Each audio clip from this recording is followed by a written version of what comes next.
You get out what you put in. Never gonna lose, never gonna win. As long as you're happy, you're always gonna grin. You get out what you put in. You get out what you put in. Never gonna lose, never gonna win. As long as you're happy, you're always gonna grin. You get out what you put in. You get out what you put in. You get out what you put in. Here we go. It's Monday. Hello, Jo Cunningham. How are you? I'm very well, thank you. How are you, Ashley? I'm buzzing, absolutely buzzing. I've been looking forward to having a good old chat with you. We've got a mutual friend in Zoe Whitman, don't we? But you came onto my radar when, and this is the thing, right? When I teach people how to use LinkedIn, I say, look at your camera roll. Because what happens is if you're out and about, take a photo because it's something interesting or what have you. And I had some breakfast and I took a photo of it. And I come into my office one day and even I get stuck for ideas for content. I came into my office one day and I flicked through and oh, this will be a good one. And basically I shared my breakfast and I said, are you what you eat? And you jumped on and you gave us some information. So before we go into that, Jo Cunningham, tell everybody who you are and what you do, please.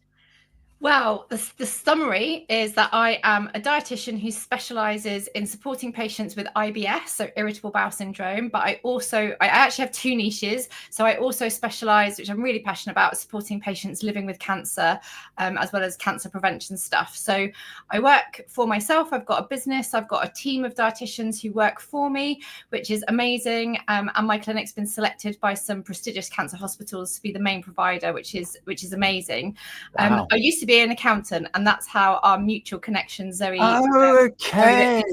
Zoe and I did our first ever accountancy jobs together, but back when we were 18. And I obviously requalified as a dietitian age 30-ish. Okay, you're never too young to start. That's brilliant. Never. That's brilliant. Both you and Zoe are doing important things. Bookkeeping is so important, and what Zoe's doing with helping bookkeepers grow. But what you're doing is so important as well, because the food that we can buy today is so easily available. It's all rubbish, or a lot of it's rubbish. I'm a chef. I am a chef, so I do know a little bit about food, but I bet you know an awful lot more. And that's what I'm going to investigate today. So my breakfast, I don't know if you can remember, but I'll just so that I don't put you on the spot. Basically, I like a little bit of French toast every now and again, especially when there's berries and fruit in the fridge. So I get a loaf of wholemeal, not a loaf, a slice of wholemeal bread. Okay, soak it in a whole egg and then fry it lightly with minimal oil. It's olive oil, and then I serve that with a big dollop of Greek yogurt, not fat-free, but just normal stuff. And then I serve that with some berries. And since your post, I've been sprinkling on sunflower seeds as well. Excellent. Right. And that's it. Like your breakfast is actually really balanced, even though it might be seen as like a sort of hang on. There was a dribble of maple syrup over the top. That's fine. Okay. That's fine. Healthy breakfast. So my business is called Green Light Nutrition because I want people to remember that basically all food is food. That is it. There's no good, there's no bad. Technically, there are foods that are healthier than other foods. Some foods are more nutrient dense than others, but all food can get the green light. It's just all about this balance. And your breakfast had carbohydrates for energy. It had protein from the egg and some fat from the egg. It had fat in the yogurt, and I would nearly always go for full fat yogurt unless we want to be thinking about weight maintenance. Berries got these like plant-based chemicals, really good for our brain, protective in terms of like Alzheimer's disease. The one thing it was missing that I commented on was about the nuts and the seeds. And which I fixed now. Exactly. And a lot of people miss out on the nuts and the seeds. Okay. And every single nut has a unique fatty acid profile. So there's no one nut which is necessarily better than another. So it's all about variety. And I love to whiz up I sort of blend my nuts into a blender with some seeds and I sprinkle it on as sprinkles. So maybe I saw you do that or mention it, because guess what I do now? I put them in the big thing with the blade at the bottom. What's that called? A blender, yeah. Is it? No, isn't Well, a blender? I've got a Magimix. A Magimix, yeah, that's it. It's that thing. The blender, I'm thinking like for soup, but yeah. And I chuck oats in there as well, and that goes on my cereal. So yeah, and I am so pleased I'm eating out. And so many people came on that post and said, no, it's not healthy. Oh no, absolutely is. I mean, if you were having like loads of sugar multiple times per day, we want to be thinking about how much sugar you're having across the day in terms of your dental health. But really, a bit of maple syrup is absolutely fine. There's nothing.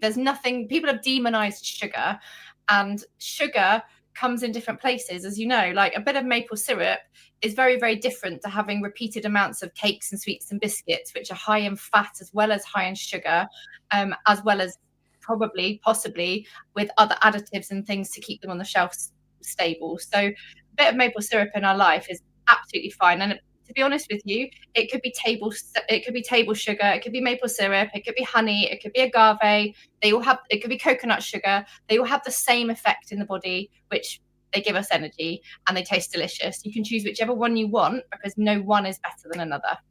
Oh, I love you, Jo Cunningham. This is brilliant. This is brilliant. Just a little say hello to Michal. If you've got any questions, Michal, then just come on and ask Jo, because she knows everything about what we're putting in our bodies. Now, you've got this thing about processed meat. So what is processed meat? Is minced beef processed meat? No. Okay. So processed meat, the reason why I've got this thing for processed meat is because and I'm an adult dietitian, so I only work with adults, but I have a 5-year-old at school eating school dinners. And as a cancer specialist dietitian, I am very aware of the evidence that is being published, continuously. And the World Cancer Research Fund basically says that there are 2 things really in terms of our diet that we should avoid where possible. I don't like using the word avoid much because it's kind of restrictive, but actually there's 2 things in our life that when we put them into our body causes damage. One of them is alcohol, which we obviously don't give to our children. The other is processed meat. And when we eat processed meat, I'll come on to what they are. There are 3 different mechanisms by which we understand that they can cause cancer. One off amount isn't going to cause cancer, but with all of our diet, we repeat these things day after day or week after week, year after year. And it's this repeated intake of them which increases risk of colorectal cancer, of bowel cancer. So processed meats, mostly pork based. We've got bacon, we've got ham, we've got other types of ham or sort of sandwich meat. So it could be even like your sliced turkeys, your pepperoni, salami, some of those.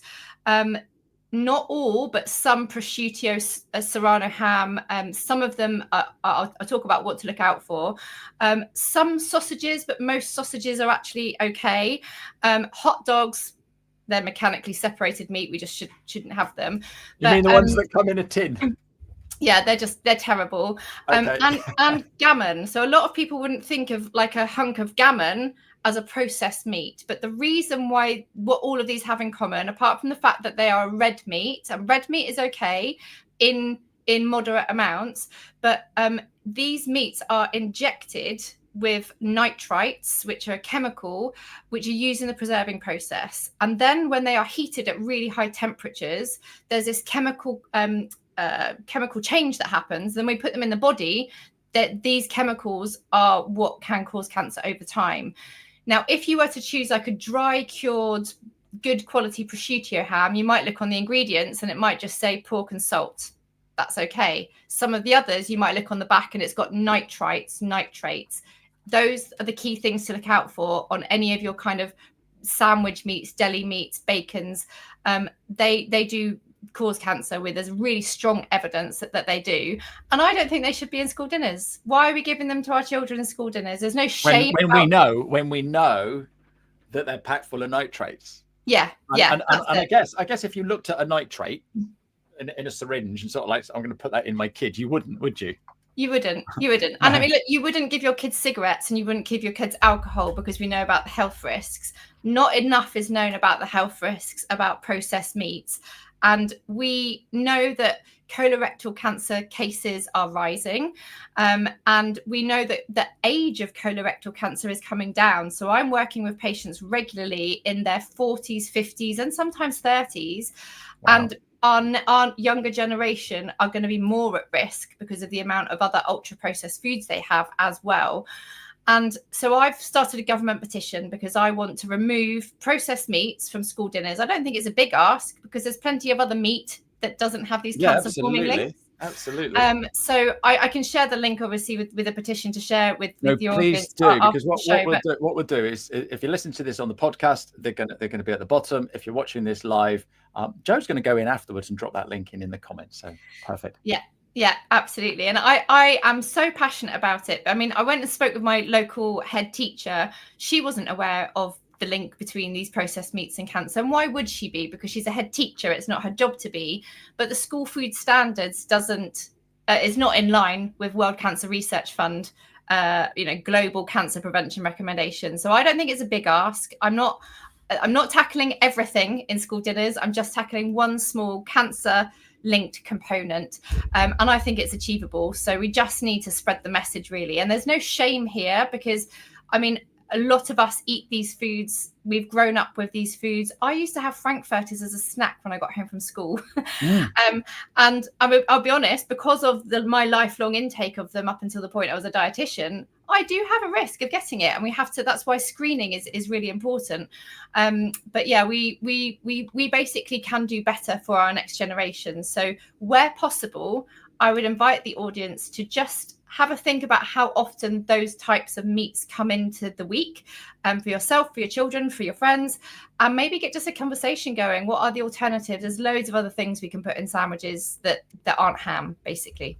Yeah, absolutely. Right. Okay. So just two things. That's great news. That is great news because we're sort of like thinking we shouldn't eat meat and fats and all of that. So yeah, balance is the key. Balance is the key. That's the thing. So this isn't an endorsement to go and eat all the cake you want to, as long as it's not ham cake or alcohol cake. So we need to be aware of all of that. Perfect. Yeah. Okay. So and red meat is fine. Red meat, we don't want to be having it every single day. But red meat in high amounts is also associated with an increased risk. But if you are rotating your protein sources, you're having maybe some poultry, maybe you're having some red meat, maybe you're having some fish, including oily fish, and you're maybe having some plant-based meals, there's not enough time in the week to have too much. So rotation is definitely my message there. Fantastic. So these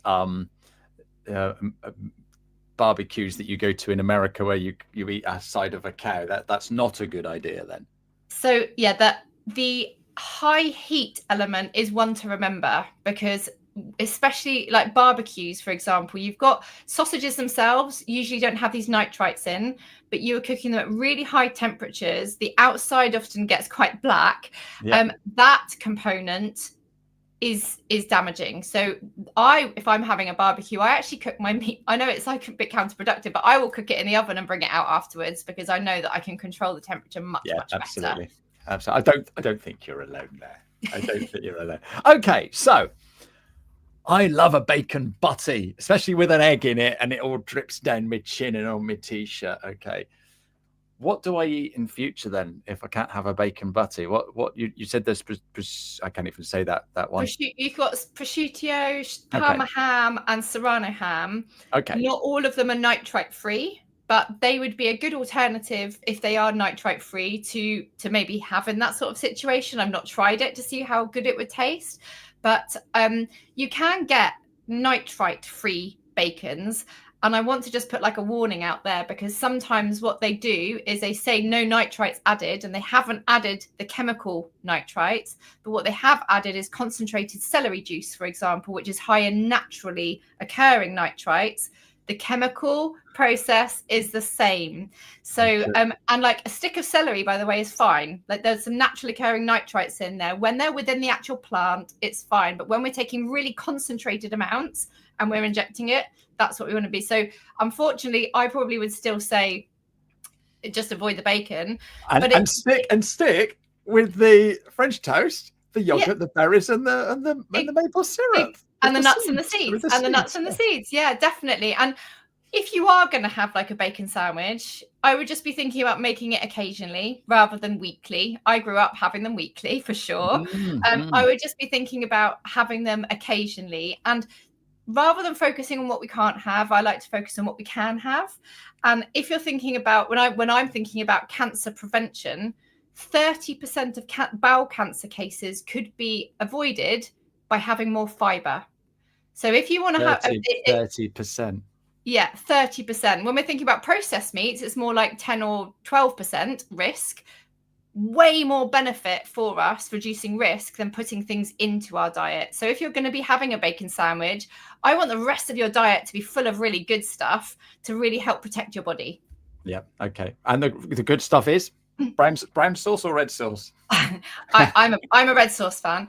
I'm a condiments fan generally, but what we want to be aiming for fiber wise, you may have heard it, you may not have heard it. There's a huge study that was done called the American Gut Project, and they found that people who had 30 or more plants in their week had better diversity in their gut microbiome. So within your large intestine, you can kind of see it just in the background there. You've got trillions of microorganisms, trillions, more microbes in your gut than there are stars in the sky. And they all like to eat different things, and they all have different roles in the body. We don't know what all of them do, but we know what some of them do. Some of them are helpful, some of them are unhelpful. To feed them and nourish them, they eat plants. So plants are your fruits and your vegetables. That's what a lot of us think about. And if we're just thinking about fruits and veg, 30 a week sounds quite a lot. But if we also remember that you've got your grains, so that might be whole wheat pasta or whole wheat bread. It might be quinoa, brown rice. We've also got legumes, so things like beans, chickpeas, lentils. We've also got our nuts and our seeds, and to a smaller extent, our herbs and our spices are plants as well, and have amazing chemicals in them that are really beneficial to our gut health. So 30 plants across the week is something that we should really be aiming for in terms of our overall health. So when we support our gut health, we're not just reducing cancer risk, we are supporting our immune system. 70% of the immune system lives in the lining of our gut. So if someone's getting coughs and colds and infections regularly, I'm going to be thinking about, okay, how's their gut health? What can we do to help here? But also it can, there are big links with our gut health and our brain health and our mental health. So anyone who is fatigued or low in mood, I would also be thinking about what's their gut health like. And also in the weight management space, feeding our gut microbiome has been associated with our hormone regulation. There are hormones that are released to tell us when we're hungry, hormones that are released to tell us when we're full up. And sometimes eating more plants is actually better than taking lots of things out when we're trying to lose weight. Brilliant. So 5 a day is 30. Forget 5 a day. Is 30 a week, and 30 different. Yeah. So absolutely. So one of the things that I invite my clients to do, and anybody can do at home, is you can do it on a note on your phone or post it on the fridge. I know Zoe did this with her family.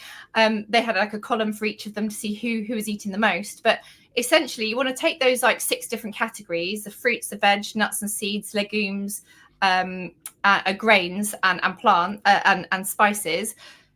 You want to be listing in each of those categories every time you have a new plant.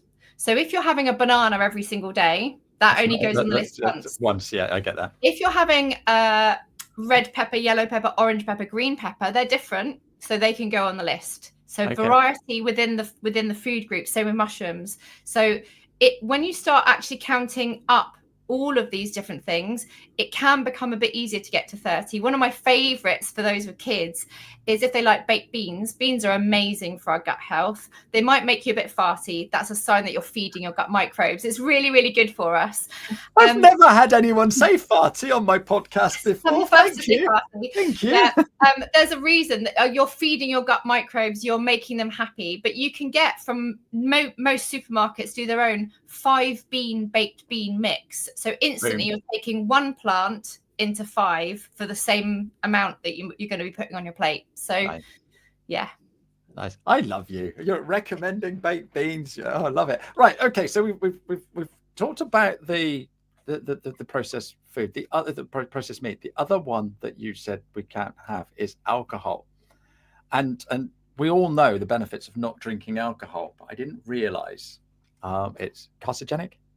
Yes, unfortunately, it's I think there's 8 different types of cancers associated with drinking alcohol, and a scary number of other types of chronic conditions and diseases that are associated. And unfortunately, our age category, so I'm in my early 40s, are probably at the most at risk, and we're seeing more and more people with liver disease than ever before. We've got more and more people, experiencing pancreatitis, and obviously cancers forming. We obviously, when you get cancer, hopefully we won't get cancer, but the stats are 1 in 2, which is really scary.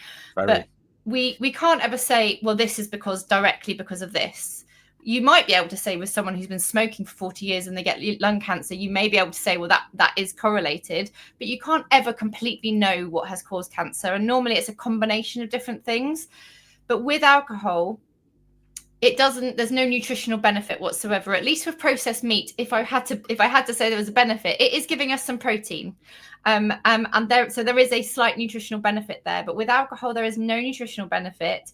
There may be a psychological benefit, but usually we push past the point of that. And even with like red wine, for example, it's like have a glass of red wine, part of the Mediterranean style diet.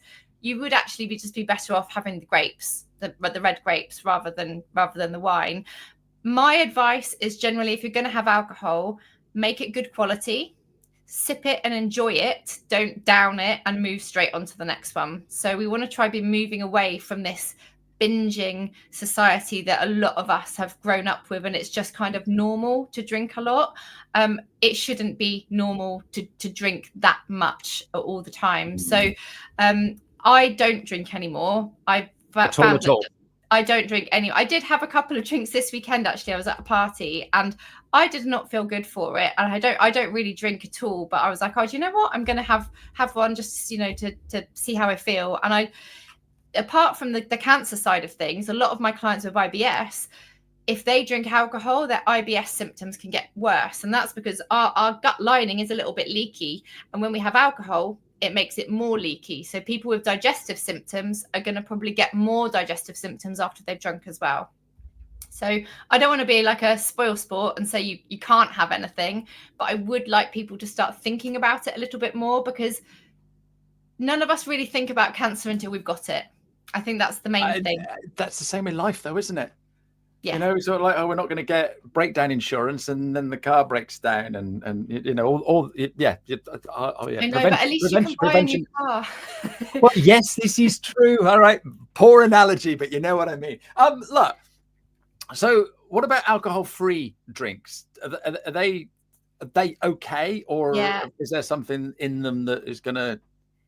I wouldn't worry so much about what's in the alcohol-free drinks, because even with some of those artificial sweeteners that are out there, yes, some of them are linked with cancer. There was a big thing last year about aspartame being linked with cancer, but you'd have to be drinking the equivalent of like 20 cans of aspartame-containing drink a day for a very long time for that risk to be near the level that they found.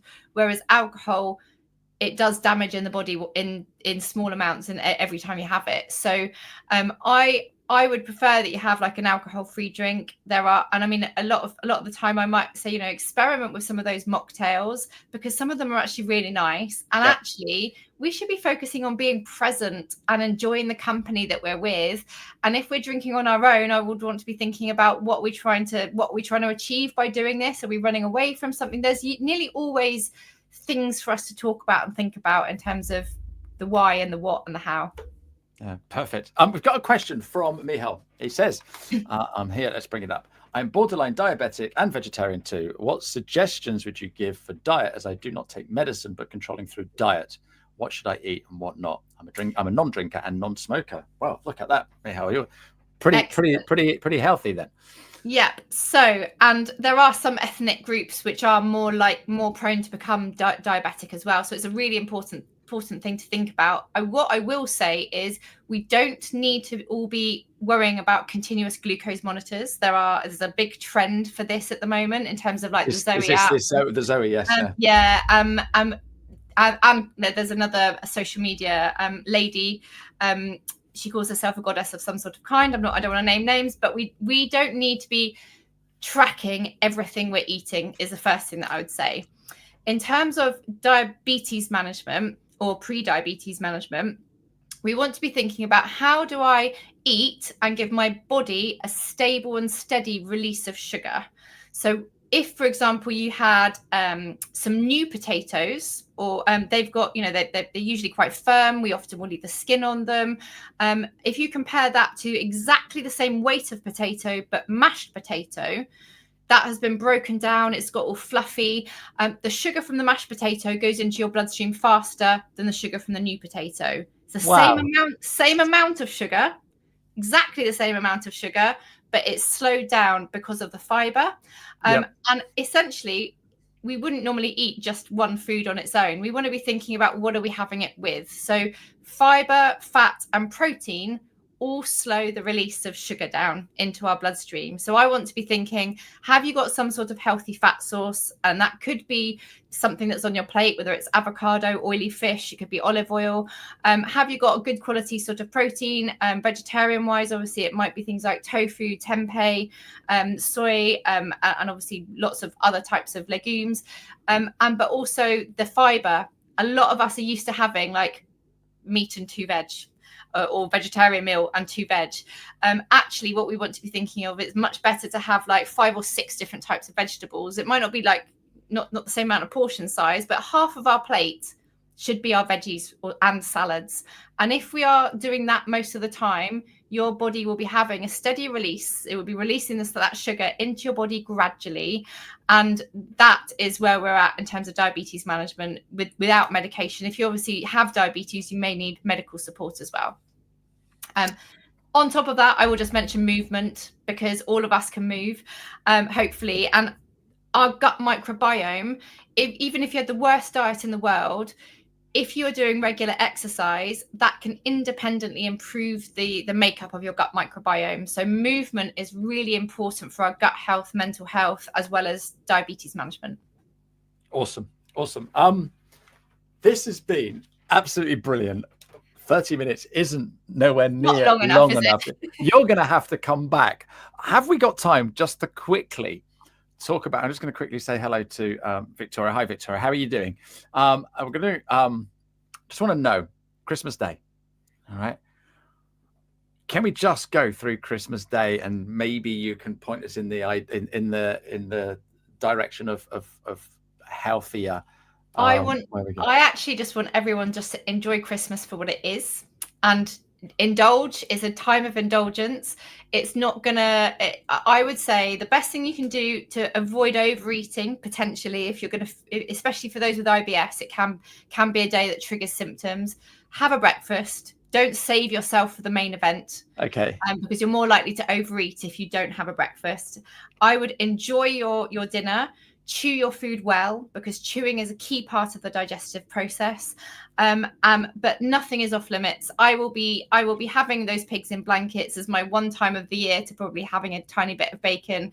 I will be having the chocolate roulade that my auntie's going to be making. There's nothing I don't think that should be off limits. It's a time for relaxing and not focusing too much on what we're eating.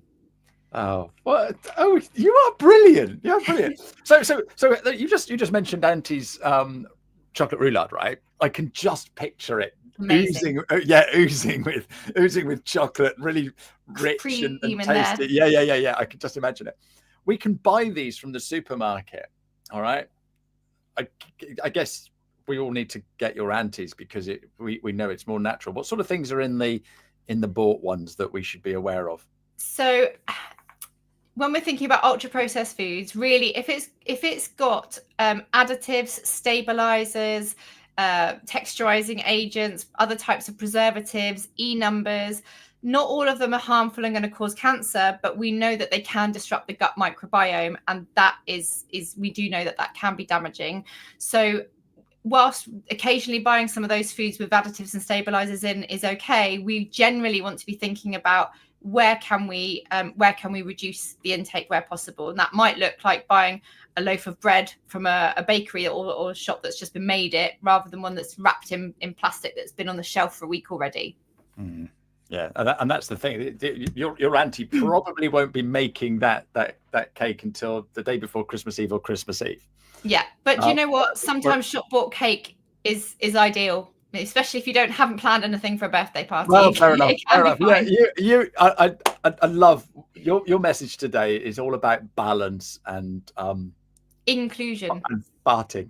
Yes. So that's awesome, Joe. You've been absolutely amazing. I'm just gonna give a shout out to my guest next week, who is Dan Underwood. Where is he? I'm trying to find him somewhere. He's here somewhere. There he is.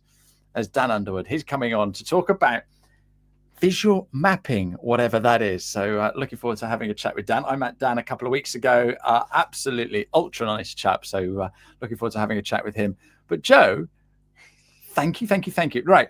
We want that petition link. And how can people get hold of you, please? You can find me on most social medias with Greenlight Nutrition, the name of my business. I'm on LinkedIn as Joe Cunningham. I also have a Greenlight Nutrition account as well. My website is greenlightnutrition.co.uk. And I will, Ashley, if it's okay, one extra thing I'd love to share on your comments is a reminder for everyone to be taking their vitamin D this time of year. It's a really important one to take. We can talk about that again if we need to. No, go on. Yeah. Because, well, so I'm not as happy during the winter. You can see that, but I do. It's depressing in this country, isn't it? In the winter, because it's dark. Yeah. When you get up, it's dark before you finish work. We don't, even on a sunny day from October to April, we physically cannot make our bodies cannot synthesize vitamin D from sunlight at this time of the year. The government recommends that everybody takes vitamin D over the winter months. During COVID, they actually extended that to the whole year round, where everyone was inside so much. But the government recommendations I have found in practice are nowhere near enough to actually get your levels optimized. There's severe deficiency, inadequacy, optimal, and then obviously toxic amounts. We don't want to have too much of anything either. But it's something that most people, when I talk to them about it, they're like, "Oh no, I didn't know that either." So vitamin D, it can support your mental health. It can support your immune system. Where do we get it, and what's the best way to take it? Yeah, a supplement is the best way to take it. It is fortified. It is added to some foods, but ideally we should be supplementing. I take it in the form of a spray because it's nice and easy for me, so I don't have to worry about remembering it. But a supplement form is fine as well. So I can put that in the comments and show notes as well. Please do. That is great advice, because a lot of the people listening today are in the UK and it's dark already. Yeah. Joe, you've been an absolute star. Thank you so much for dropping on. Thank you to everybody for your questions and comments. And we will be back next week. Cheerio. You get out what you put